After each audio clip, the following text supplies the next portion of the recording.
Bueno, vamos con la siguiente ponencia de esta jornada técnica.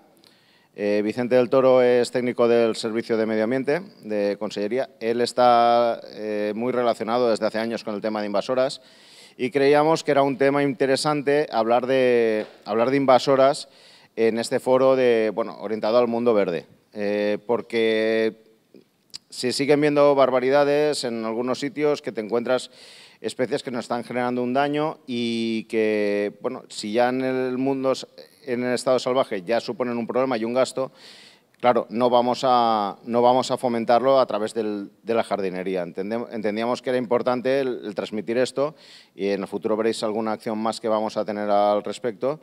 Y nada, os animo a que exprimáis a tope el saber de Vicente porque controla de esto como nadie y creo que es un momento interesante para nosotros que estamos hablando de hablar de especies autóctonas, que es lo que os comentaba en la ponencia esta mañana, Nacho estaba comentando el tema de huertas, vamos hacia unas especies autóctonas, bueno, pues aprovechemos y si tenemos que utilizar alóctonas, por lo menos que nos sean, obviamente que no son invasoras y además por las consecuencias ya no solamente medioambientales, sino a nivel nuestro de dinero, multas, de erradicación, etcétera. Pues no me enrollo más. Vicente, gracias por venir. Gracias, Eduardo, y gracias a todos por asistir a esta ponencia sobre especies invasoras. Se me oye, ¿no? Sí. Que me podéis interrumpir en cualquier momento de la presentación para hacer preguntas y si esto es lo más interactivo posible, mejor, porque estas horas son malas para mantener la atención, o sea que intentaré que sea lo más entretenido posible dentro de lo que permite el tópico este. Pues bien, aquí en esta diapositiva inicial veis una acción de control de una especie exótica invasora que es una cactácea, es un cactus originario de la región central de México. Esta es la peor especie exótica invasora, la peor planta exótica invasora que tenemos en la Comunidad Valenciana. En estos momentos, bueno, ya desde hace unas cuantas décadas, evidentemente, pensamos que fue un cactus introducido de manera no deliberada en 2-3 puntos de la Comunidad Valenciana en los años 70 y desde ahí se ha expandido a una velocidad muy importante y ha colonizado un territorio también muy considerable que luego veremos en detalle. Pero bueno, es una imagen que da una idea de los problemas a los que nos enfrentamos cuando hablamos de plantas exóticas invasoras. ¿De acuerdo? Estos son, ahí hay dos componentes de las Brigadas Natura 2000 del Servicio de Vida Silvestre, pues aplicando un herbicida que lleva un tinte azul para determinar qué plantas fumigamos y qué plantas no fumigamos, a qué plantas afectamos y a cuáles no afectamos con la fumigación. Pues después de esta diapositiva introductoria, paso a esta otra. Voy a hacer una breve introducción, o no tan breve, a lo que son las especies exóticas invasoras para que os situéis. Y lo primero que hago siempre es adoptar una perspectiva geográfica, puesto que toda especie exótica invasora es autóctona de algún territorio del planeta Tierra. El problema viene cuando esas especies que son autóctonas de una determinada región son transportadas por el hombre a otra región en la cual no se han desarrollado, no tienen una historia evolutiva común con el resto de flora y fauna de esa región en la que se introduce. Es ahí cuando pueden surgir los problemas. Aquí esto lo voy a ilustrar con unos cuantos pares de ejemplos de plantas. También veremos algún ejemplo de animales invasores para ilustrar algún concepto que con plantas es más difícil de ilustrar. Aquí tenéis dos especies. En la parte izquierda tenéis el jacinto de agua, conocido vulgarmente como el jacinto de agua o camalote. Es una especie Seicornia crassipes, originario del Amazonas, de la cuenca del Amazonas, y es la planta acuática más invasora del mundo. No sé si sabéis que esta planta se presenta en el río Guadiana, donde ya llevan invertidos o gastados, según se mire, 50 millones de euros en su control y se han extraído 1.400 millones de toneladas de esta planta del río. ¿De acuerdo?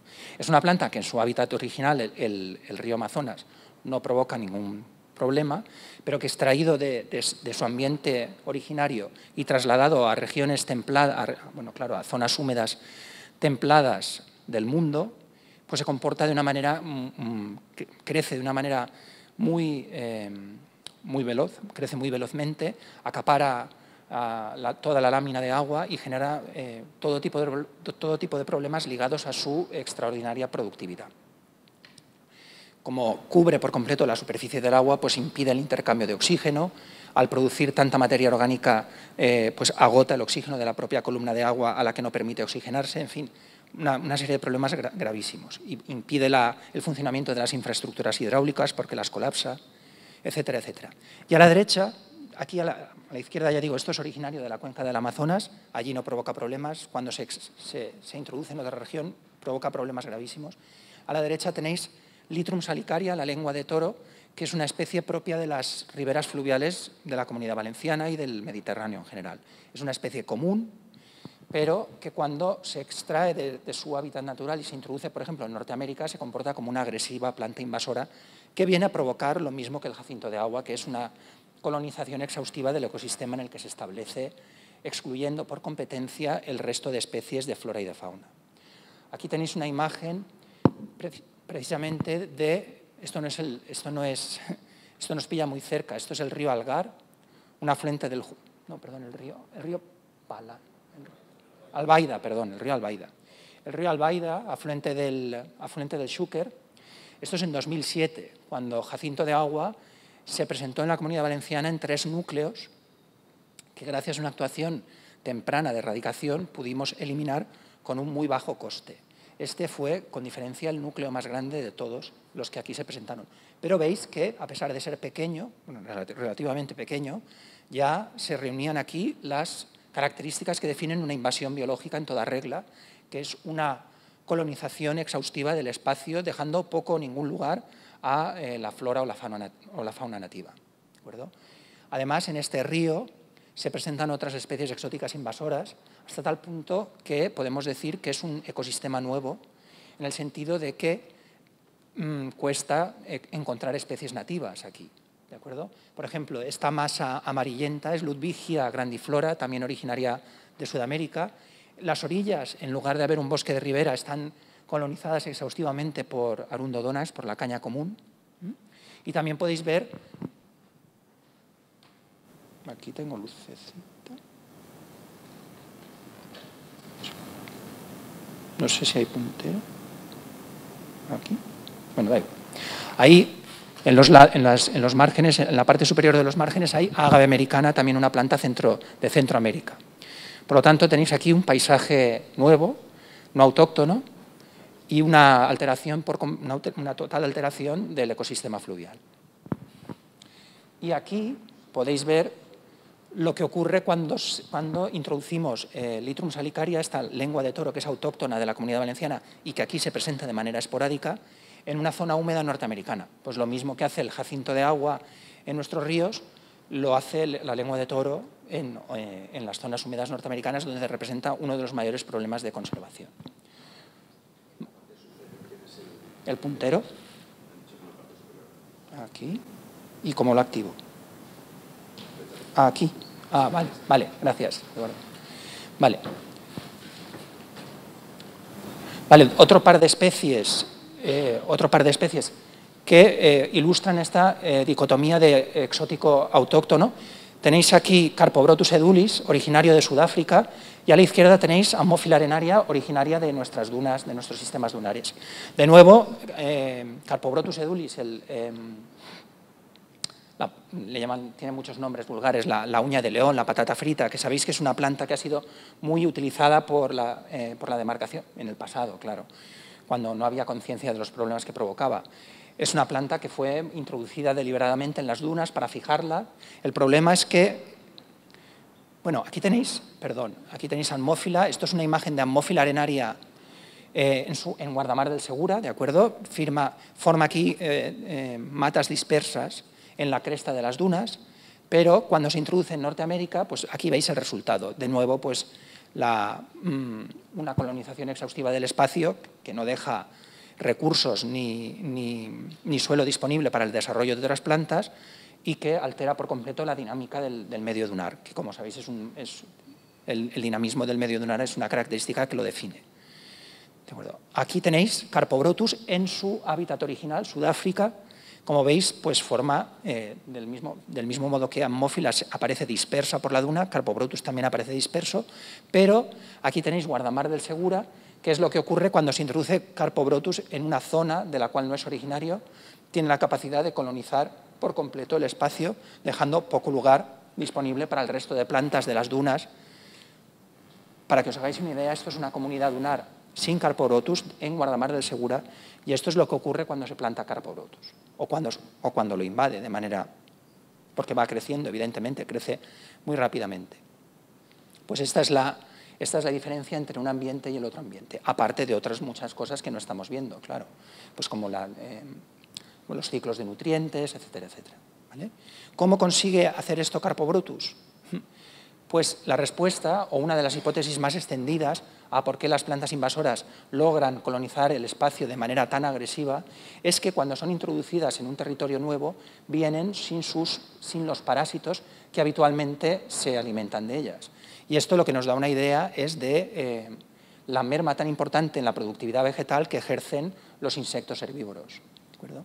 Aquí tenemos 3 insectos herbívoros que han aparecido de manera fortuita en la Comunidad Valenciana y que son, a su vez, plaga de otras tantas especies exóticas invasoras que eran muy problemáticas en la Comunidad Valenciana, como son Opuntia ficus, la chumbera, Opuntia ficus indica, la pitera, ave americana, y otra de más reciente aparición, pero una invasora muy agresiva en zonas húmedas, que es el helecho flotante Azola filiculoides.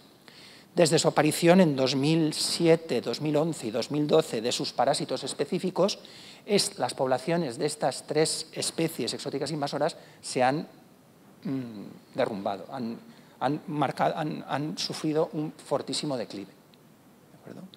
Lo cual, insisto, refuerza la hipótesis de que las plantas exóticas extraídas de su hábitat natural e introducidas en un medio en el cual no tienen predadores pueden dedicar todos los recursos que obtienen del medio a crecer, desarrollarse y propagarse, mientras que con sus predadores específicos, esto ya, al haber una merma tan importante de la productividad, pues los recursos que pueden destinar a esto son menores y su crecimiento se enlentece. Y aquí podéis ver lo que ocurre cuando Dactylopius opuntia, la cochinilla de la grana, ataca a las chumberas. Pues que una planta tan robusta como una chumbera pues sufre un declive importantísimo y acaba por morir con el tiempo. Es una muerte a cámara lenta porque es una planta muy resistente, pero acaba muriendo. O lo que ocurre cuando el picudo del ágave ataca a las piteras, pues lo mismo. Se alimenta de las reservas en el núcleo, en la zona central del ágave y le provoca una infección bacteriana y acaba por morir. Entonces también tenéis aquí una hierba muy poderosa como es el ágave reducida a un conjunto de hojas secas en un corto espacio de tiempo por este picudo. Pues bien, para ilustrar lo que el hombre está haciendo con las especies exóticas, con las especies en general, he puesto esta diapositiva, ¿no?, en el que lo que vengo a decir es que en la actualidad el hombre lo que está provocando es una homogeneización de las floras y las faunas de los distintos continentes, de manera que poco a poco, gradualmente, la flora y la fauna de las distintas regiones del mundo va pareciéndose cada vez más. Y tenemos un grupo de especies, vamos teniendo cada vez un mayor grupo de especies cosmopolitas que habitan en todas las regiones del mundo. Algunas de esas especies, unas pocas, no todas, algunas de ellas provocan impactos muy negativos, muy graves, que pueden que pueden traducirse en una modificación por completo de los hábitats que colonizan o la extinción de especies. Por lo tanto, la definición de especie exótica invasora establecida por la Unión Internacional de Conservación de la Naturaleza sería esta. Es un taxón que se establece en un territorio que no es el suyo original. Esto es lo más importante, como resultado de una introducción mediada por el hombre. Si llega por su medio natural, por sus propios medios, no se considera una especie exótica invasora, que provoca cambios en el ecosistema, amenaza la diversidad biológica nativa y es capaz de expandirse lejos del foco de introducción. Para que una planta se considere exótica invasora, tiene que, en menos de 50 años, haberse establecido a 100 metros del foco de entrada. Esto se ha establecido arbitrariamente, pero es la definición que ha dado la Unión Internacional de Conservación de la Naturaleza. A la hora de pensar de especies exóticas invasoras, no es necesario irse muy lejos. algunas de las especies más comunes y más conocidas por todos nosotros, como los gatos o las ratas, introducidos en islas oceánicas, son capaces de provocar una catástrofe ambiental en muy poco tiempo. ¿De acuerdo? Entonces, estas especies también se consideran especies exóticas invasoras cuando se introducen en territorios de los cuales no son originarios o en los cuales no se han presentado a lo largo de la evolución. De hecho, los gatos domésticos introducidos en islas son responsables del 14% de las extinciones de aves y reptiles en todo el mundo. Y lo que os decía anteriormente, las especies cuya área de expansión se expande de manera natural, que son capaces de colonizar un territorio por sus propios medios, no se consideran especies exóticas invasoras. Estas dos especies han llegado a la Comunidad Valenciana de manera natural y, por lo tanto, no, esto es la tórtola turca, que veréis que Valencia está llena de tórtolas turcas, ahora empieza a colonizar el medio natural, y esta especie de libélulas, si vais al marjal de la Albufera, los arrozales de la Albufera, pues están llenos de este Tritemis kirkvi, que es originario del norte de África, que logró cruzar el estrecho y ha ido colonizando la península ibérica. El problema de las especies invasoras no es un problema de reciente aparición, es un problema que viene de lejos. De hecho, los problemas que estamos experimentando ahora con las especies exóticas vienen de décadas o incluso siglos atrás. Es lo que se llama la deuda de invasión. Es decir, ahora, los problemas que tenemos ahora fueron creados por el hombre hace 1, 2, 3 siglos. Ahora estamos sembrando las semillas de los problemas que acontecerán dentro de varias décadas o de varios siglos para las generaciones venideras. Aquí tenéis en Robinson Crusoe, lo primero que hace cuando llega a su isla supuestamente desierta, pues es introducir gatos, introducir el perro que tenían en el barco y sembrar las semillas que llevaban en el barco y que puede rescatar del naufragio, que a buen seguro pues llevaban alguna semilla contaminante de las que él quería, del trigo, pues llevarían alguna mala hierba. Entonces ya Robinson Crusoe, pues como buen representante de la raza humana, empezó a introducir especies en una isla en la cual todas eran exóticas. ¿De acuerdo? Otro ejemplo, pues es el archiconocido ejemplo de la plaga que tuvo Australia con las chumberas, cuando las introdujo precisamente para cultivar la cochinilla de la grana. La cochinilla de la grana es esta especie que os he mostrado anteriormente que mata las chumberas, pero hay especies de cochinilla de la grana que no son tan agresivas como Dactylopius opunte, hay otras que son Dactylopius coccus, que digamos que merman la productividad del cactus sin matarlo. A partir de la cochinilla de la grana se extrae el carmín. El carmín era un pigmento animal apreciadísimo y carísimo en el siglo XVIII, que es cuando se introduce en Australia la chumbera, precisamente para cultivarlo. Por supuesto, se exportó bueno, no se exportó, se sacó de alguna manera de México, porque los mexicanos protegían esa fuente de recursos, esa fuente de ingresos con mucha saña, porque era muy importante para su economía, pero se extrajo de alguna manera clandestina y se plantó en Australia. El problema fue que se les fue de las manos, porque el carmín pronto fue sustituido por un colorante sintético y el interés por mantener los cultivos de opuntia atendidos pues disminuyó. Además, hubo una gran sequía y surgió un nuevo interés en utilizar la opuntia, el cactus, como fuente de agua para el ganado. Sabéis que en Australia hay muchísimo ganado bovino. Todos estos factores combinados produjeron una explosión poblacional de opuntia en Australia, de modo que se llegó a cubrir 240.000 kilómetros cuadrados, una superficie equivalente al Reino Unido, exhaustivamente allí en Australia es todo a lo grande. Entonces, allí tuvieron una superinvasión. ¿Cómo lo solucionaron? Pues introduciendo el predador específico. Fue el primer caso exitoso y registrado de control biológico. Introdujeron una polilla sudamericana, Cactoblastis cactorum, cuya larva se alimenta de cactus, y concretamente de entre otros, no es específica, este es el peligro de este parásito, no es específico, pero entre otros se alimenta de este cactus. Y, bueno, pues ya habéis visto lo que ocurre cuando se introduce un predador específico. En pocos años devastó las poblaciones de Opuntia ficus indica. Entonces, en 1932, lo introdujeron en 1926 y 5 años después ya se había reducido drásticamente el problema. Pero bueno, también es importante ver que desde que se introduce en el 78 hasta 1920, que alcanza el cenit de la invasión, pues transcurrieron unos cuantos, casi 2 siglos, para que se produjera pues este proceso de invasión. O sea, es un proceso normalmente lento. Pero desde entonces los australianos están muy concienciados con las plantas invasoras, tanto los australianos como los neozelandeses tienen el programa de vigilancia más exhaustivo para luchar contra las invasiones biológicas.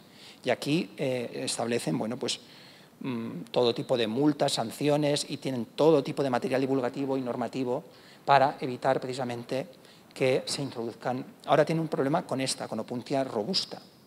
Pero, de nuevo, esta es una especie que no se ha introducido ahora, es una especie que se introdujo probablemente 150 años antes.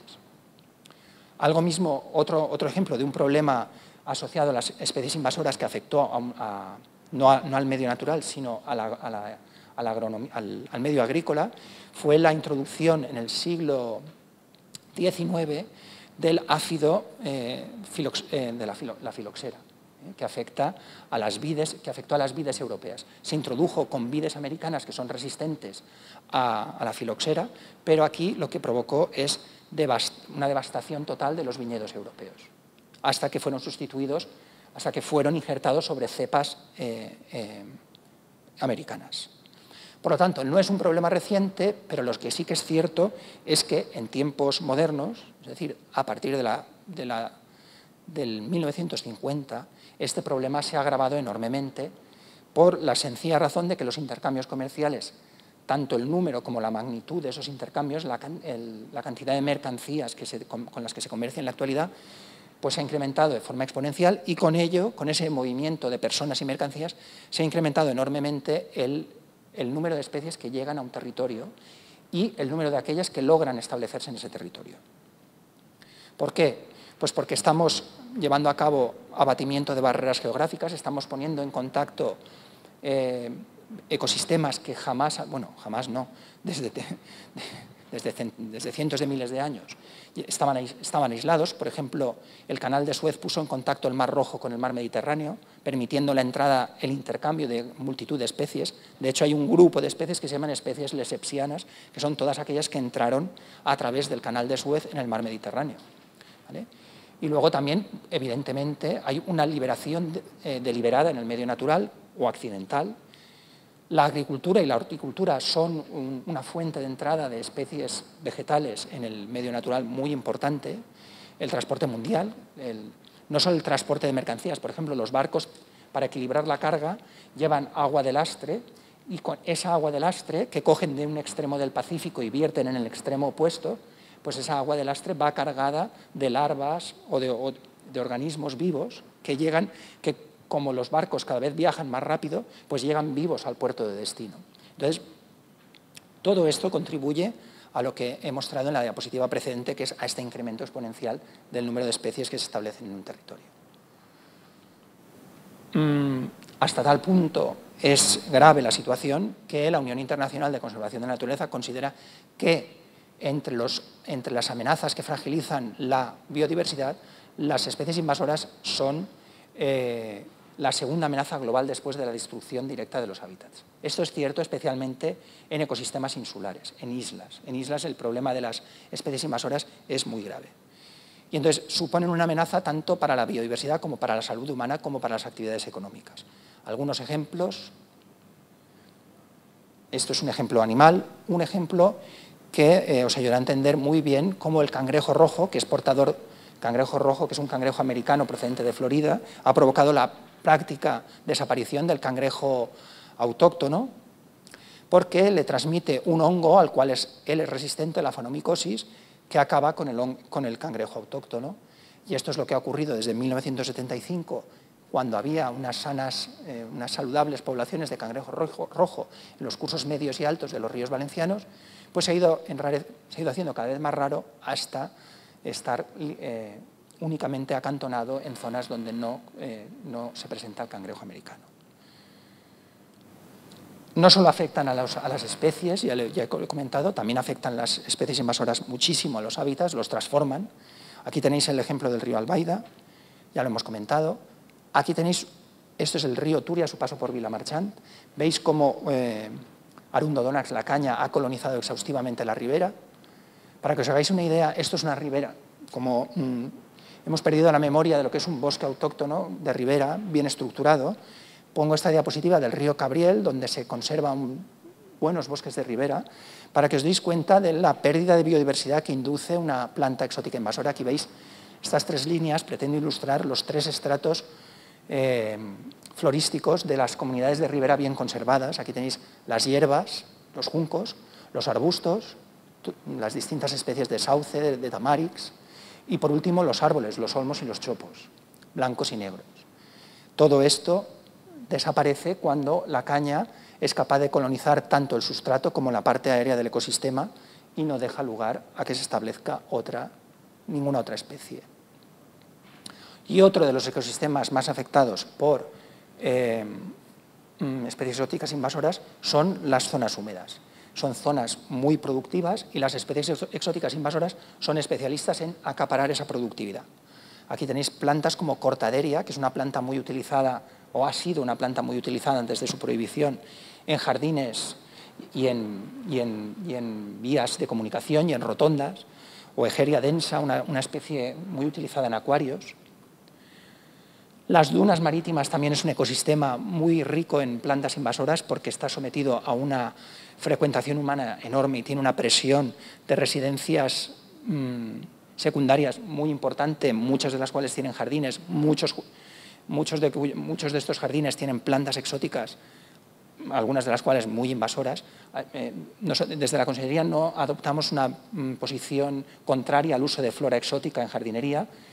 Simplemente se ha de utilizar plantas exóticas que no provoquen problemas, que las hay, y muchas, porque alternativas en el mundo vegetal hay muchísimas. Y para finalizar la conferencia haré una presentación de un libro que puede ayudar mucho en este sentido. ¿De acuerdo? Y para finalizar, en los hábitats más afectados por especies exóticas tenemos los barrancos, particularmente los barrancos frescos, como por ejemplo los barrancos de la Sierra Mariola, que reúnen pues, algunos de los árboles más invasores del territorio valenciano, como son el árbol del cielo o la falsa acacia, o chopos híbridos. Y por último, otro impacto también muy importante que provocan las plantas invasoras es los impactos sobre la salud humana. Esto es un ejemplo de una especie norteamericana, que es Ambrosia artemisifolia. Es una mala hierba de cultivos que ha llegado a Europa como contaminante de semillas. Cuando hablo de contaminantes de semillas me refiero a otras semillas que acompañan a la semilla que es objeto de cultivo, pero que dependiendo de la calidad de las semillas, pues hay mayor o menor porcentaje de estas semillas acompañantes no deseadas. Esta es una de ellas, esto es Ambrosia artemisifolia, y es el problema que provoca esta especie, aparte de ser una planta que compite con el cultivo, propiamente dicho, es una mala hierba de cultivo, es que produce un polen extremadamente alergénico o alergógeno, no sé, creo que no sé cuál, hasta tal punto que es una amenaza para la salud en el continente europeo, y la Comisión Europea ha dedicado importantes recursos a su control. ¿De acuerdo? Ahí podéis ver en esta imagen los puntos calientes de concentración de polen de Ambrosia artemisifolia, porque las alergias que provoca esta planta no son las alergias habituales a las que estamos acostumbrados los que tenemos alergia, son unas alergias muchísimo más agresivas, hasta el punto que provoca dermatitis. En fin, es una planta muy problemática. Y bueno, y también evidentemente las especies exóticas invasoras provocan problemas económicos. Aquí tenéis el mejillón cebra originario del Caspio, pero que introducido por todo el mundo, incluida la Comunidad Valenciana, donde no provoca demasiados problemas, pero en otros puntos, como los grandes lagos norteamericanos, pues provoca todo tipo de problemas ligados a la colmatación de las infraestructuras hidráulicas hasta el punto de hacerlas inservibles. ¿Vale? Entonces, provocan distintos problemas. Las fases de una invasión biológica son 3. La introducción, que puede ser deliberada o accidental, y puede ser de muy distintas maneras. Ya os he comentado que, por ejemplo, una manera que puede en principio parecer impensable es el agua de lastre que llevan los cargueros para equilibrar el barco. Cuando llega al puerto de destino se vacía el agua de lastre y con ese agua entran en el puerto multitud de especies exóticas invasoras. La segunda fase de toda invasión es el establecimiento o la naturalización. ¿Qué influye a la hora de que una especie exótica se establezca en un territorio? Pues influye algo muy sencillo, el número de veces que la planta o el animal se introduzcan en el territorio. Es lo que se conoce como presión de propágulos.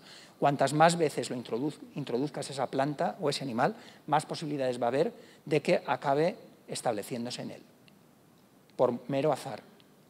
¿Vale? Pero hay otros aspectos que también influyen. Por ejemplo, en el caso de las plantas, el hecho de que sean capaces de reproducirse por simple fragmentación, como este hidrocotile, como esta jacinto o como esta egeria. Estas plantas, simplemente por fragmentación, forman una nueva planta, de manera que no tienen que buscar un polinizador que polinice sus flores y formar semillas. Esto es una gran ventaja. Una gran ventaja que les permite esto. ¿De acuerdo? Y por último, la tercera fase de toda invasión biológica es la expansión en el territorio, en el nuevo territorio, la colonización del territorio. Aquí pongo un ejemplo animal que tenemos muy bien documentado, que es este cangrejo originario de Norteamérica, es el cangrejo azul, que ya lo podéis ver en las pescaderías porque ya se vende, porque es una especie que es bueno de comer. De hecho, en Norteamérica está regulada su captura porque es muy apreciado. Pues en 2014 apareció aquí y aquí, en 2015 y en 2016 ya estaba prácticamente por todo el litoral de la Comunidad Valenciana. ¿De acuerdo? Un ejemplo estrella de expansión en el territorio valenciano. Volvemos al cactus centroamericano Cylindropuntia pálida, el cardenche, que a esta foto os da idea de la agresividad de la planta. Mirad qué espinas tiene y el recubrimiento tan abundante de espinas que tiene. Estas espinas juegan un papel crucial en la dispersión de esta planta, como luego veréis.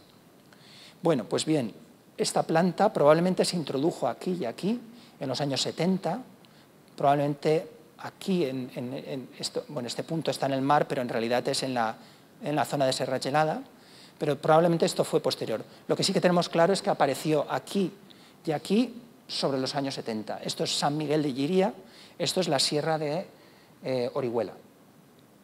Aquí están las dos poblaciones más grandes de Cylindropuntia de la Comunidad Valenciana. Desde entonces ha logrado colonizar todos esos puntos que veis del territorio valenciano.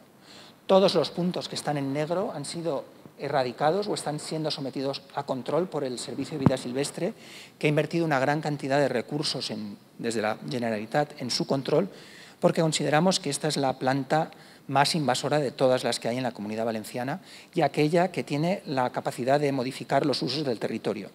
Porque cuando esta especie coloniza una porción del terreno, lo incapacita para otros usos, habida cuenta de su agresividad y de su peligrosidad para el hombre. ¿De acuerdo? Pues aquí tenéis la zona de la que es originaria. Aquí tenéis la montaña de San Miguel de Lliria y nosotros compartimos esta problemática con Australia, donde también fue introducida en los años 70 y hoy afecta a 100.000 hectáreas que están exclusivamente, completamente ocupadas por Cylindropuntia, siendo 500.000 las afectadas. Nosotros en la Comunidad Valenciana tenemos una superficie inferior a 30 hectáreas, pero a pesar de ello consideramos que es un problema gravísimo para el medio natural valenciano y las actividades económicas ligadas al medio natural. ¿Por qué? Por esto. Porque Cylindropuntia es una planta capaz de fragmentarse y de reproducirse sin producir semilla. De hecho, en la Comunidad Valenciana no produce semilla alguna, pero sí que se rompe con muchísima facilidad y sus fragmentos se anclan a cualquier superficie, ¿de acuerdo?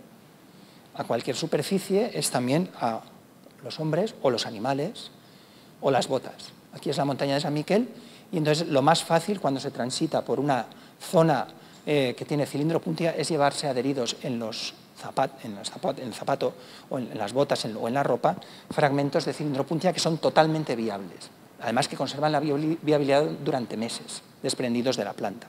¿Por qué es posible esto? Pues por esto.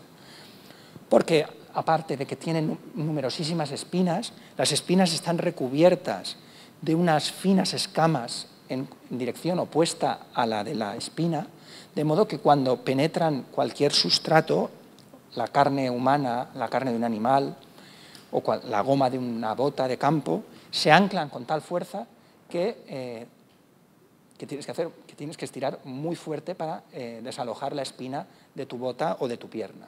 Entonces, aparte de ser dolorosísimo, es un mecanismo súper eficaz a la hora de dispersarse.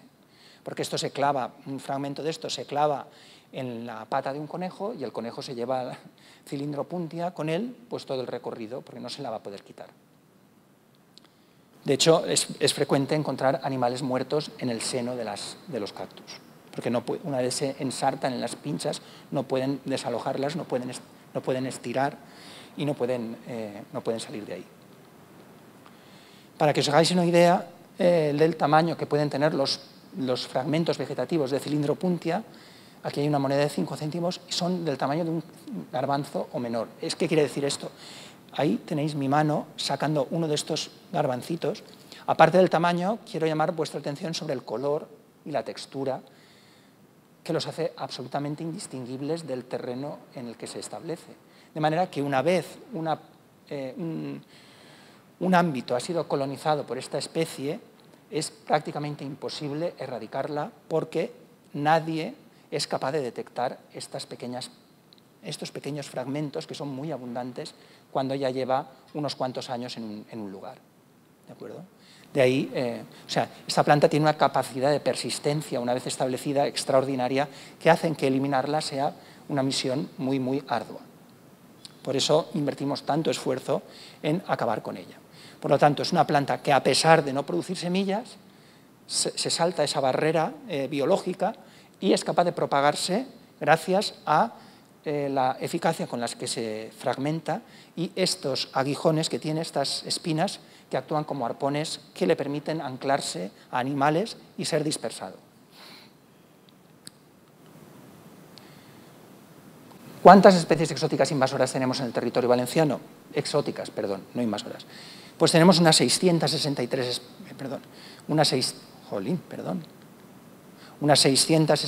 especies, unas no, exactamente tenemos 663, que sepamos, de los cuales un porcentaje reducido, unas 20-30, se comportan como especies transformadoras, es decir, que tienen capacidad de afectar seriamente y negativamente los ecosistemas, alterándolos por completo. Y bueno, estamos aquí en comparación con otras comunidades autónomas que han estudiado su flora exótica. Es decir, más o menos las comunidades españolas, las comunidades autónomas españolas, tenemos un porcentaje de flora exótica semejante. A nivel europeo, las plantas terrestres son el grupo más abundante de especies exóticas y el uso ornamental es la vía de entrada más habitual de estas especies exóticas. Por lo tanto, hay que tener especial precaución en el uso ornamental de las especies de flora. Este fenómeno no es un fenómeno que se haya detenido, es un fenómeno que en la actualidad sigue muy vigente. Esto es una imagen de la ribera del Turia, cerca ya de Valencia, por Ribarroja, Vilamarchant. Ahí pasa desapercibido, pero lo que podéis ver aquí es una Washingtonia robusta. Es una especie que nadie ha plantado ahí, pero que está empezando a ser frecuente, bueno, frecuente todavía no, estamos empezando a verla de manera ocasional en el medio natural.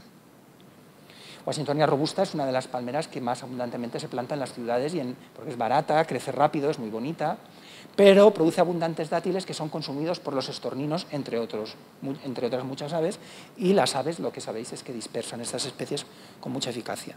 Aquí veis otro ejemplar de Washingtonia robusta, aquí tenéis el río, pues en el futuro tendremos probablemente Washingtonia robusta será un componente de la flora, estará presente en las riberas fluviales, si no hacemos algo por evitarlo. Aquí tenéis otra especie ornamental muy habitualmente utilizada en ajardinamientos de segundas residencias es el gandul, es el nombre vulgar, es el Myoporum. Aquí estamos eliminándolo de terrenos en la zona de las marinas, donde las invasiones biológicas tanto por la presión urbanística que hay como por el clima especialmente favorable para el establecimiento de flora exótica, pues aquí tenemos muchos problemas con especies exóticas. De acuerdo, ya hemos visto los problemas, ahora vamos a ver cómo hacemos para prevenir nuevos problemas y cómo hacemos para controlar las especies ya presentes en el territorio. Para prevenir nuevos problemas nos hemos dotado de un marco legal. Esto es el decreto valenciano y el Real Decreto nacional. Bueno, pues estos decretos lo que han prohibido es la comercialización y el uso de algunas especies que se incluyen en los anexos. También el comercio, tráfico, cesión, es precisamente para evitar este tipo de conductas, ¿no? Pues cuando se comercializaba sin ningún problema el jacinto de agua en la Comunidad Valenciana o la lechuga de agua o la Salvinia natans, un helecho de agua también muy invasor. Esto ahora ya está prohibido y ya no se comercia con ello, ya no, al menos en los comercios legales. Por encima de estos comercios hay un tráfico por Internet. Actuaciones prohibidas, bueno, pues se prohíbe la liberación de toda especie exótica en el medio natural, excepto en recintos, para las no incluidas en el anexo 1. Para las especies del anexo 2 se prohíbe su plantación en vías de comunicación que atraviesen suelo no urbanizable, justamente para evitar este tipo de situaciones en las que Pennisetum setaceum se plantaba en una vía de comunicación en Alicante. Lo podéis ver aquí también. Pennisetum setaceum es una gramínea africana que es una de las más invasoras del mundo. Y también se prohibía el depósito o acumulación, precisamente para evitar este tipo de conductas que conducen a la entrada en el medio natural a partir de especies exóticas que funcionan muy bien por reproducción vegetativa. Y también el decreto valenciano incidió en este tipo de problemas, que son la venta de especies contaminadas con especies exóticas. En este caso es un nenúfar, cuya venta no está prohibida, pero en el estanque en el que se mantenía el nenúfar, pues había Salvinia natans y Azolla filiculoides, que son dos especies exóticas invasoras. Entonces el decreto valenciano establece que estas mercancías, a menos que se puedan desproveer de todas las especies exóticas, no se podrán vender y deberán ser destruidas, salvo si se pueden retirar las especies exóticas con garantías. Y el Real Decreto Nacional da una vuelta de tuerca y, además de prohibir el comercio, tráfico o cesión, también prohíbe la posesión de las especies exóticas invasoras incluidas en su anexo. El reglamento europeo, hay 3 niveles normativos en materia de especies exóticas, el autonómico, el nacional y el europeo. El europeo también prohíbe prácticamente todo no se podrán mantener, no se pueden poseer, no se pueden comerciar ni intercambiar, no se puede hacer nada con ellas, para las especies preocupantes para la Unión. ¿De acuerdo? Y por último, a la hora de establecer cómo deben combatirse las especies exóticas invasoras, pues se establece que se deben combatir en función de la gravedad de la amenaza y el grado de dificultad que tiene la eliminación o la erradicación de esa especie. También el reglamento europeo incide en esos aspectos. Se debe trabajar con las especies que provocan un daño muy considerable que provoca la adopción de medidas y se debe hacer de modo que se reduzca o mitigue los efectos adversos, pero de manera rentable. Es decir, no podemos embarcarnos en luchas contra especies exóticas invasoras contra las cuales tengamos una nula garantía de éxito.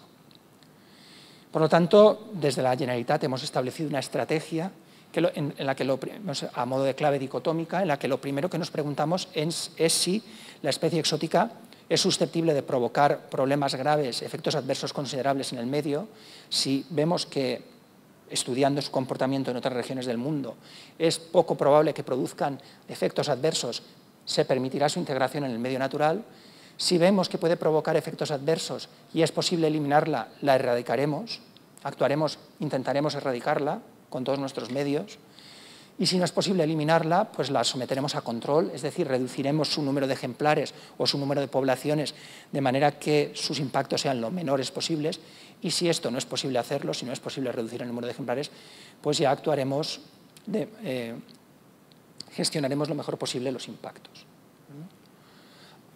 ¿Por qué tenemos que actuar así? Porque si no actuamos si no hacemos este triaje, si no hacemos esta selección de casos en los que vamos a invertir los recursos de que disponemos, corremos el riesgo de embarcarnos en unas luchas que no conducen a puerto alguno y que nos pase como en Sudáfrica, que en 15 años invirtió 457 millones de dólares, pero que en esta revisión crítica que publicaron en una de las mejores revistas de conservación del mundo, dijeron que habían alcanzado los objetivos en un pequeño porcentaje de los casos. Es decir, realmente cuando una especie exótica invasora se establece en un territorio es muy difícil llegar a erradicarla. Solo es posible hacerlo cuando se detecta y se actúa tempranamente. Y aquí hay 6 ejemplos, 3 de flora y 3 de fauna, en los que esto ha sido posible, erradicar por completo la especie exótica.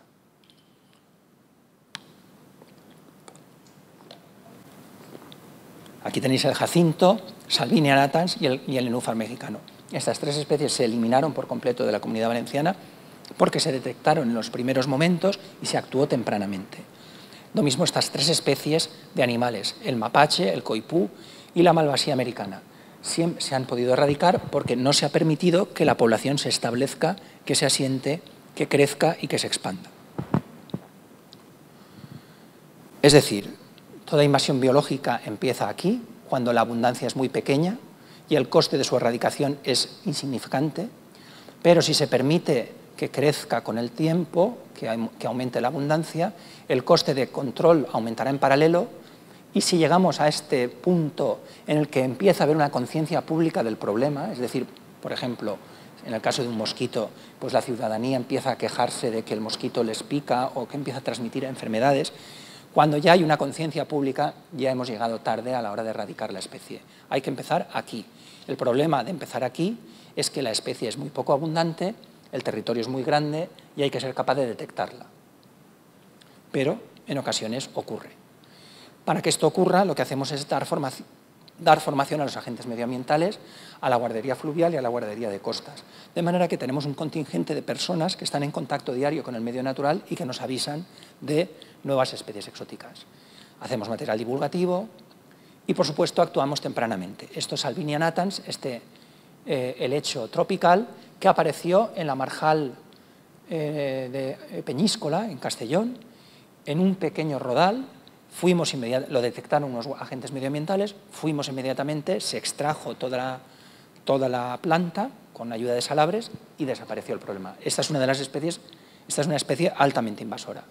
Lo mismo ocurrió aquí, esta es una de las especies más invasoras en Europa, la viña del Tíbet, apareció en la Sierra de Espadán, pusimos mallas antihierbas, fumigamos durante varios años y eliminamos el núcleo. Una detección temprana, una actuación temprana conduce a la eliminación. Lo mismo ocurrió aquí, jacinto de agua, río Albaida. Si hubiéramos permitido que formase semillas, como ha ocurrido en el río Guadiana, la erradicación hubiera sido imposible. Pero actuamos antes de que los polinizadores encontrasen la planta y formase semillas. Con una inversión de unos 300.000 euros se pudo acabar un problema que en el Guadiana está costando 50 millones de euros. Esa es la clave. Se actuó de manera contundente, se actuó con barcas, colocando barreras flotantes, con camiones, se hizo lo que se tenía que hacer rápido y en el momento oportuno. O con brigadas, extrayendo todo. Apareció en 3 puntos el jacinto de agua, apareció en Castellón, Valencia y Alicante. Teníamos 3 puntos.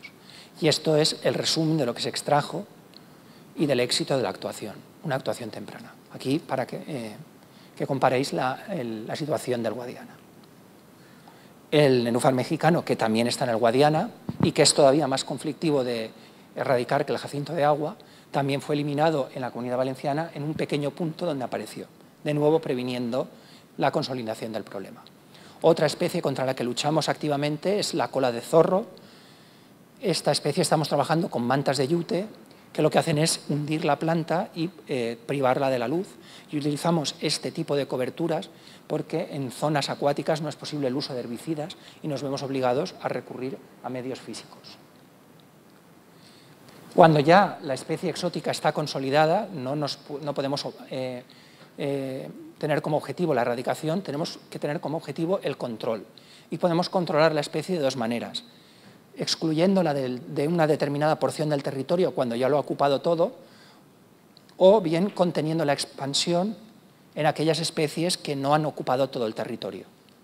Esta sería la exclusión y esa sería la contención. En la contención nos fijamos en las pequeñas poblaciones satélite y en la exclusión nos fijamos en un territorio de alto valor ecológico que queremos ver libres de la especie exótica invasora. Y este es el resultado, ¿de acuerdo?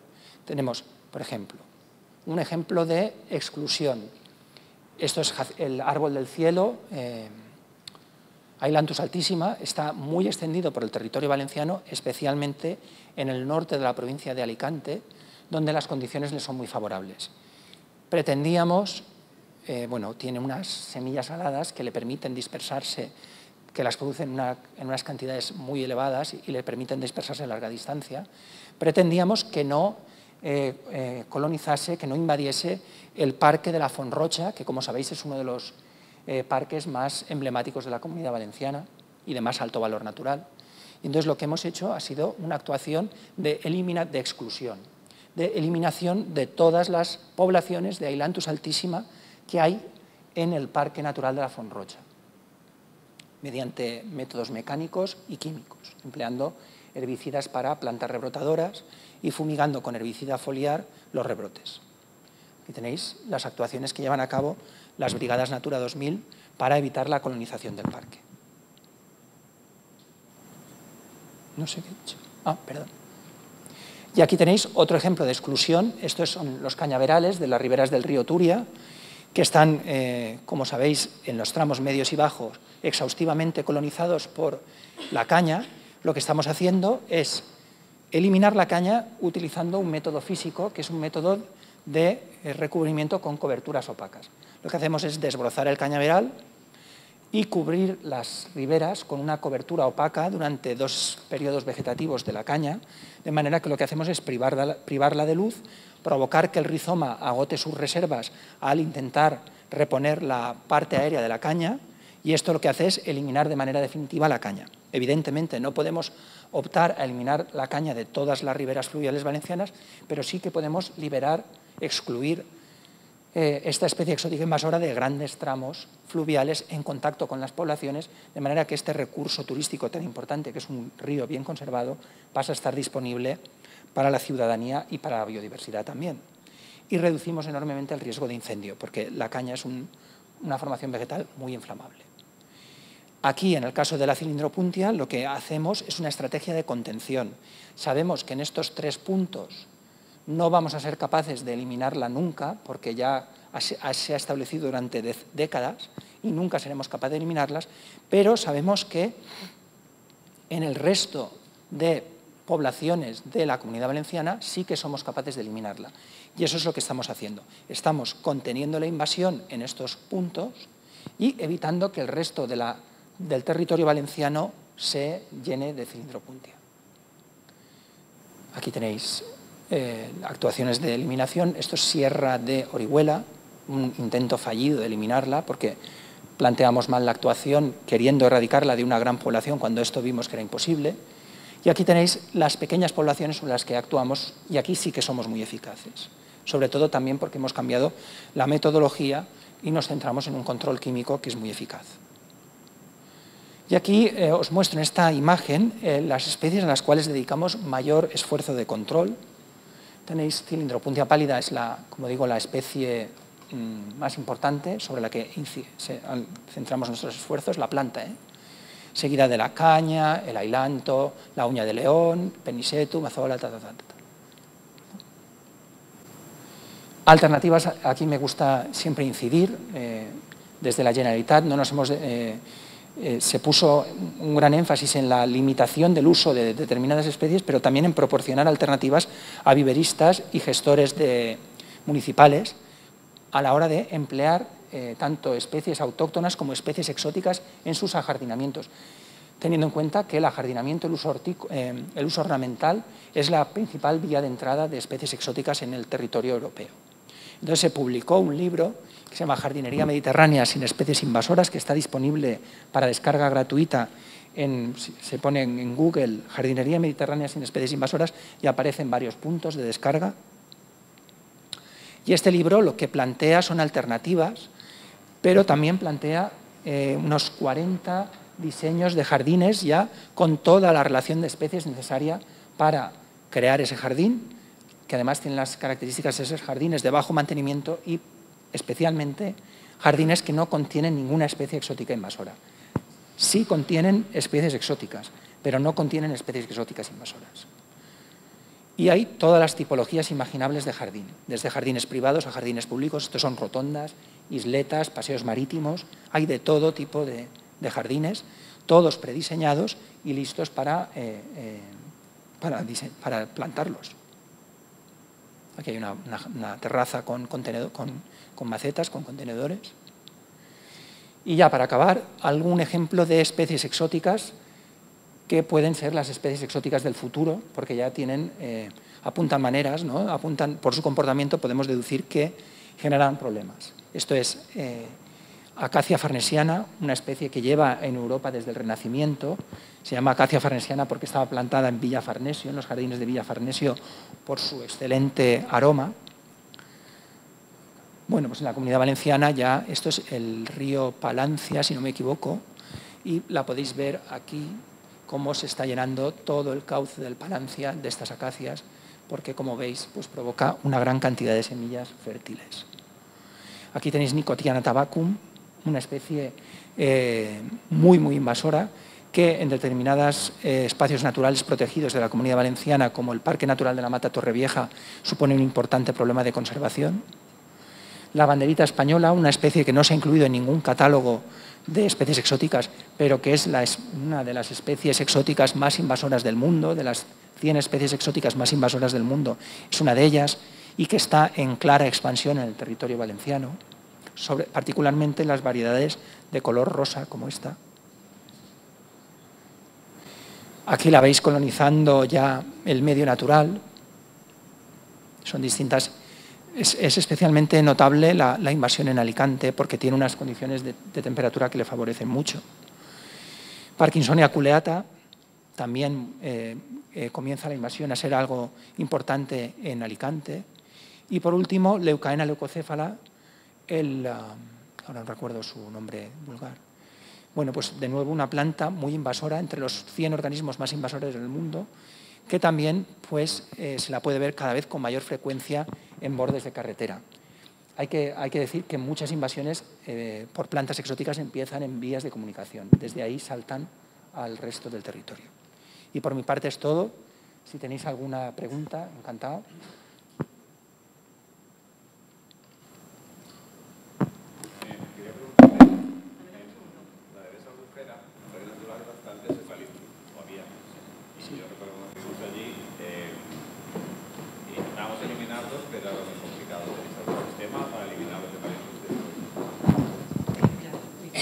Ponemos este micro, por favor, las preguntas. Dios. ¿Quién estaba preguntando? No, Sergio, dame un segundo. ¿Sabes qué pasa? Que como se está grabando, no llega la pregunta. Sí, por favor. Vale. Leen la de Besa albufera que había en Eucalyptus y si tenéis algún sistema para eliminarlos. No, ahora. El sistema que tenemos, volviendo al ejemplo que os he comentado anteriormente del Parque Natural de la Mata Torrevieja, este parque también tiene un problema muy grave con eucaliptus. Entonces, la opción que por la cual nosotros hemos optado es por el descuaje con una mini retroexcavadora o con una retroexcavadora, dependiendo de las dimensiones de la planta. De otra manera, es muy difícil de eliminar. Bueno, buenas tardes. Yo quería agradecer mucho, la ponencia ha estado muy bien, muy interesante, y quería agradecer esa labor tan importante que realizáis y un poco tan anónima, ¿no? Que cuando tenéis éxitos, cuando no nos enteramos de que han pasado cosas graves o de que llegan las plantas invasoras, lo de que la ciudadanía no nos enteremos siempre es la buena noticia. Entonces, creo que es un trabajo muy importante.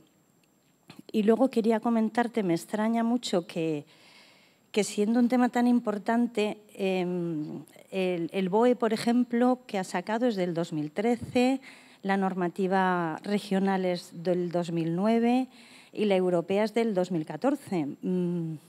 ¿No debería de estar un poco más actualizado todo? ¿Se puede funcionar con esa normativa? Ha habido, en la normativa valenciana experimentó una actualización en 2014. la lista de especies se amplió. El reglamento europeo, que es del 1143-2014, también ha tenido 4 actualizaciones posteriores. Entonces, el Real Decreto 630-2013 también también tuvo una actualización el año pasado o el anterior, cuando se aprobó la normativa canaria para especies exóticas invasoras. Entonces, sí que han sido revisados. Sí que han sido revisados.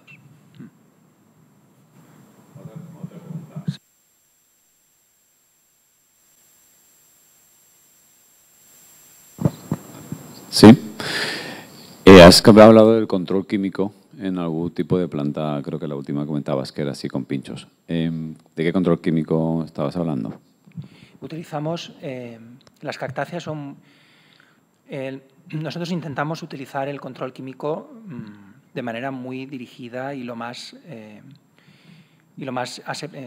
quirúrgicamente posible, por muchas razones. En primer lugar, para minimizar los efectos a otras especies, también porque los herbicidas que empleamos son herbicidas muy específicos y de muy alto precio. En el caso de las cactáceas, no todas las cactáceas no se ven afectadas por cualquier herbicida. Tienen que ser herbicidas muy específicos. En este caso, para combatir cilindropuntia pálida, empleamos Garlon GS, que es una mezcla de triclopir y fluroxipir, diluido en agua al 1%.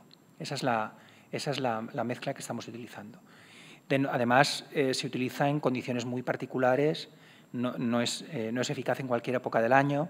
Es decir, como ya digo, el uso de herbicidas que planteamos es siempre tendiendo a utilizar la menor cantidad posible de la manera más dirigida posible. Por ejemplo, utilizamos herbicida también para combatir árboles rebrotadores, pero esto lo hacemos utilizándolo mediante inyección en el floema, de manera que evitamos cualquier deriva del herbicida al medio natural y ganamos en eficacia.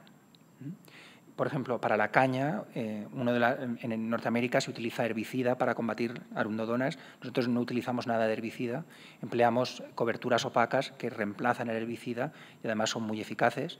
Entonces, ya digo que nosotros llevamos combatiendo especies exóticas vegetales desde comienzos de los 2000 y desde esa época hemos ido reduciendo y afinando nuestros protocolos de manera que el uso que hacemos del herbicida es el mínimo imprescindible. Pero hay especies en las que si queremos ser eficaces contra ellas, nos vemos obligados a utilizarlo. Por eso, en el caso del cactus, también empleamos este tinte azul, porque eso nos permite, primero, saber qué partes del cactus están fumigadas y cuáles no. Por otro, nos permite ver la deriva del herbicida, ver cómo la nube de herbicida, y entonces nos permite ser mucho más cuidadosos en su aplicación. Nos permite no reincidir con herbicida en una parte de la planta que haya sido fumigada, es decir, no dar varias pasadas, con lo cual logramos reducir la dosis de herbicida que introducimos en el medio natural. En fin.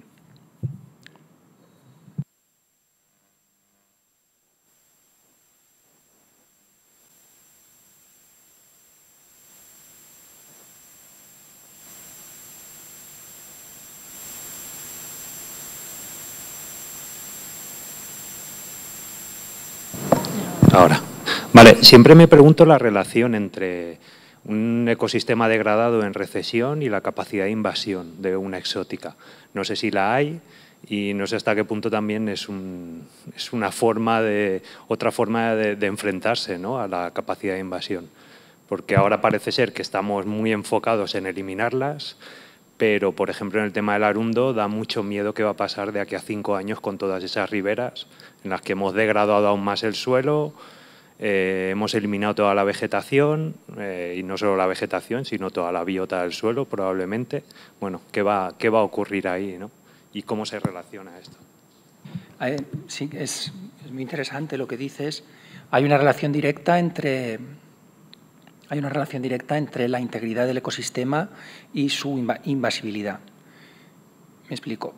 Cuando un ecosistema está íntegro, es decir, tiene tiene sus componentes, todas las plantas que lo caracterizan, la disponibilidad de recursos es menor, de modo que cualquier planta o animal exótico que quiera establecerse en él va a encontrar lo que se llama la resistencia biótica, es decir, pues las especies que ya están presentes van a oponer una resistencia. En el caso de las plantas, esta resistencia se traduce pues, en que las que ya están ahí van a acaparar los nutrientes y van a dejar menos nutrientes disponibles, menos luz, ¿de acuerdo? Van a producir sustancias alelopáticas, es decir, un arsenal de sustancias químicas que van a evitar el establecimiento de la nueva especie exótica, mientras que en un ecosistema degradado pues hay huecos en el ecosistema, hay más recursos disponibles y, en este caso, las especies exóticas invasoras son muy acaparadoras de nutrientes, muy acaparadoras de recursos, son capaces de monopolizarlos y de crecer rápidamente. Entonces, el hecho de que un ecosistema esté degradado es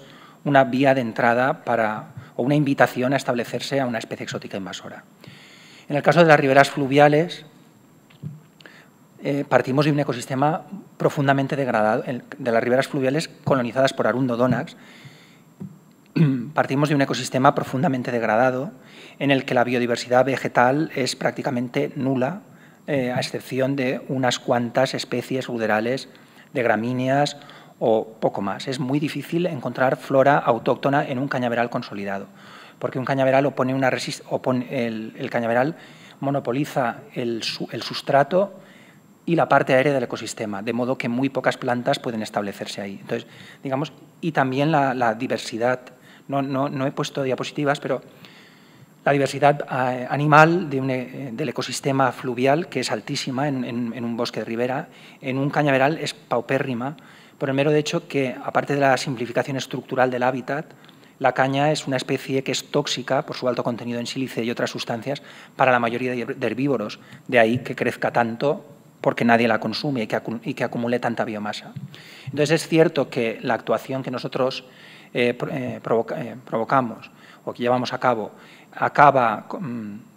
provoca un empobrecimiento o consolida el empobrecimiento de flora del medio, porque ya digo que partimos de un medio muy empobrecido, pero también es cierto que todas las actuaciones que llevamos a cabo de restauración de riberas suponen una posterior restauración de las comunidades vegetales y un mantenimiento durante 3 años de esas comunidades vegetales. Entonces, una vez se retiran las coberturas, o incluso antes, ya se comienzan las plantaciones de todos los estratos, el herbáceo, el arbustivo y el arbóreo, y se someten a cuidados culturales de reposición de marras y de aporte de riego durante 3 años posteriores a la retirada de las coberturas. Entonces, esto lo que hace es acelerar la transición hacia un bosque de ribera. Y, por fortuna, estos suelos ricos los suelos ricos de las riberas y el hecho de que la capa freática esté cercana, pues fomentan un crecimiento rápido de lo que allí se introduce. Esto se puede ver, por ejemplo, en el río Bert, en el Ullal del río Bert, en Benimodo y Massalavés. Allí se llevó a cabo una actuación de eliminación de cañaverales y ahora hace ya 10 años, y si ahora cuando se pasa por la autopista, por la autovía, se puede ver hasta qué punto se ha regenerado. O sea, la regeneración de estas comunidades es relativamente rápida. ¿Quiere preguntar más?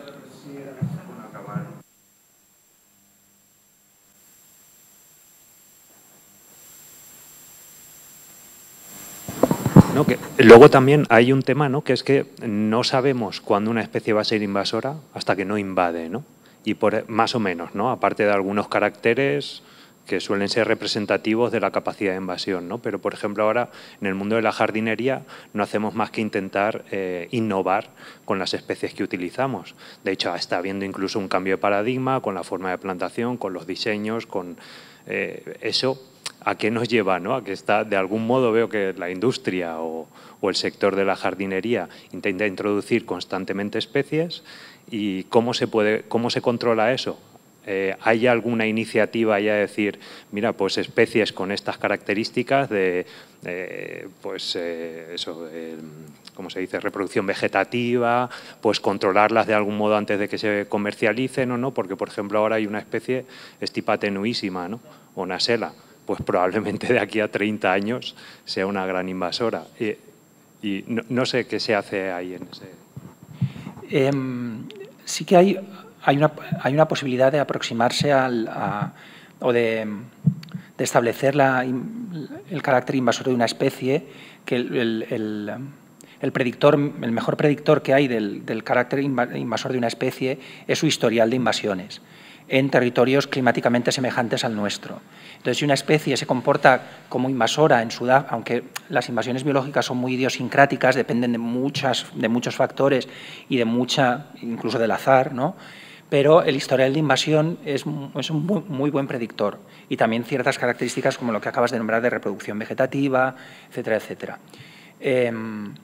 Por lo tanto, también es cierto que hay grupos de especies muy estudiados, como por ejemplo las cactáceas, que son uno de los principales grupos que concentran gran número de especies invasoras, para los que sí que se han hecho estudios muy concienzudos de las características que confieren invasibilidad, ¿vale? Por ejemplo, los cactus que son fragmentables y son muy espinosos, pues son mucho más invasores que los cactus globulares o de crecimiento. Hay cactus que crecen muy rápido, otros cactus que crecen muy lento. Entonces, ese tipo de... Hay un artículo muy interesante de una investigadora sudafricana que lleva a cabo una clasificación de cuáles son las especies más invasoras, o cuáles son los rasgos que confieren invasibilidad a los cactus, a las cactáceas. Fuera de eso, no se está haciendo nada. De algún modo, la normativa que regula las especies exóticas invasoras va un paso por detrás de las invasiones biológicas, en el sentido de que hasta que no hay una evidencia científica que respalde o que dé soporte a su consideración como especie exótica invasora, no se incorpora en un catálogo de especies exóticas. Se ha logrado en pequeños casos, como por ejemplo el hecho de que se haya introducido todo el género Cylindropuntia en el catálogo español de especies exóticas invasoras, por lo que he comentado, ¿no? Porque concentra especies muy invasoras. Más allá, la estrategia que se sigue ahora es más reactiva que proactiva. Es decir, se reacciona ante el problema más que actuar para prevenirlo. Es el eterno debate entre las listas blancas y las listas negras, ¿no? De momento se trabaja con listas negras. Hola, volviendo al tema del Arunodontax, de las cañas, has comentado como criterio en el momento de actuar sobre los cauces que estuvieran cerca de un casco urbano, pero sin afectar a la zona de aguas arriba. ¿Qué confianza podemos tener esa actuación en la próxima avenida? Sí, la confianza que tenemos es que los ríos mediterráneos están muy regulados y que, por tanto, las avenidas son relativamente poco frecuentes, ¿no? Y también el hecho de que una vez nosotros las actuaciones que llevamos a cabo firmamos un convenio con los ayuntamientos por el cual una vez superado el periodo en el que el contratista o la adjudicataria de la obra se encarga del mantenimiento de la plantación, es el ayuntamiento el que se encarga del mantenimiento del tramo liberado de cañas, ¿no? Entonces, el problema con el cañaveral es que no podemos actuar siempre donde queremos, sino donde podemos. Hay un problema, por ejemplo, de accesibilidad a los ríos. Hay un problema de infraestructuras en los cauces. Por ejemplo, gran parte del Xúquer es prácticamente inaccesible porque está cercado por las propiedades privadas de campos de cultivo, de manera que la ribera es prácticamente inaccesible, y gran parte de ella, además, ha sido reforzada con gaviones de grava. Entonces, en realidad, los tramos de río sobre los que podemos actuar, que tienen riberas tendidas, no desconectadas del cauce y que son accesibles, son escasos.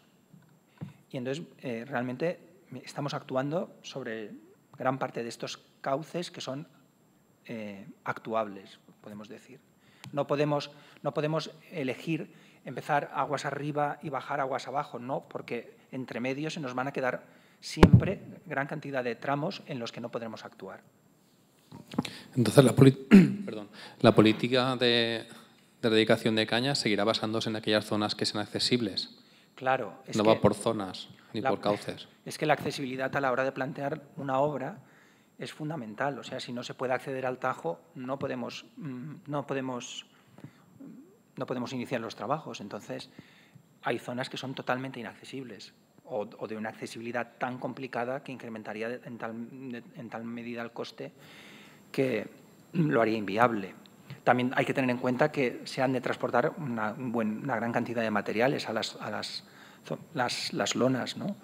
Las lonas estas son rollos que son muy pesados, que el trabajo inicial lo tienen que hacer máquina, el desbroce inicial lo tienen que hacer, tiene que ser mecanizado, pero con maquinaria, o sea, tienen que ser, no pueden ser motodesbrozadoras manuales, tienen que ser retroexcavadoras con aperos de desbroce, porque en ocasiones el grueso que tenemos de necromasa acumulada es de varios metros de espesor. Entonces, eso una motodesbrozadora manual no puede gestionarlo, tiene que ser una máquina muy potente. Entonces, ahí la accesibilidad es clave. Y por último, he visto actuaciones en cauces promovidas por la Consellería y otras por Confederación. Sí, estamos coordinados. ¿Las actuaciones son similares? Sí, estamos utilizando la misma metodología. Estamos utilizando la misma metodología e incluso el mismo adjudicatario. O sea, que la metodología es muy similar, es idéntica. En muchos casos. En otros casos no, cuando se han licitado las obras ha sido un poco diferente, aunque se hayan empleado coberturas ha sido diferente, pero a partir de ahora que se nos ha permitido emplear fondos europeos mediante adjudicación a medios propios, la metodología será idéntica. Y además trabajamos coordinadamente con Confederación, de modo que cuando ellos acaban una actuación, nosotros la empezamos a continuación. ¿Y qué previsión tenéis con la acumulación de mallas cuando las quitemos? En las mallas los proyectos contemplan su transporte a un gestor de residuos autorizado. Supongo que se reciclarán. Gestión como residuo, ya está. Sí. Aunque también nosotros estamos trabajando con métodos de desbroce reiterados que parece que nos están dando buenos resultados, aunque nunca acabamos de fiarnos, ¿no? Pero los métodos de desbroce reiterados, que son repetir los desbroces con periodicidad de un mes aproximadamente, sí que pensamos que nos dan buen resultado. Seguimos trabajando en ello para estar 100% seguros y para, en el futuro, prescindir del uso de mallas, lo que nos permitirá trabajar en ríos más inaccesibles. Pero de momento trabajamos con mallas. ¿Alguno de esos fondos europeos se está dedicando a buscar nuevos productos? No. ¿Nuevos productos o nuevos métodos? ¿Nuevos métodos o productos? No. De momento, nuestro método de referencia está siendo la cobertura opaca.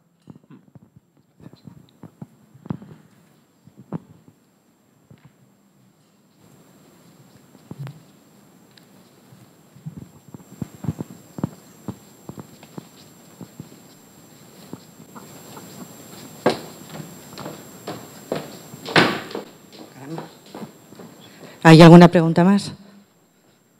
Pues, Vicente, muchísimas gracias por tu ponencia. Gracias a vosotros. Gracias a todos.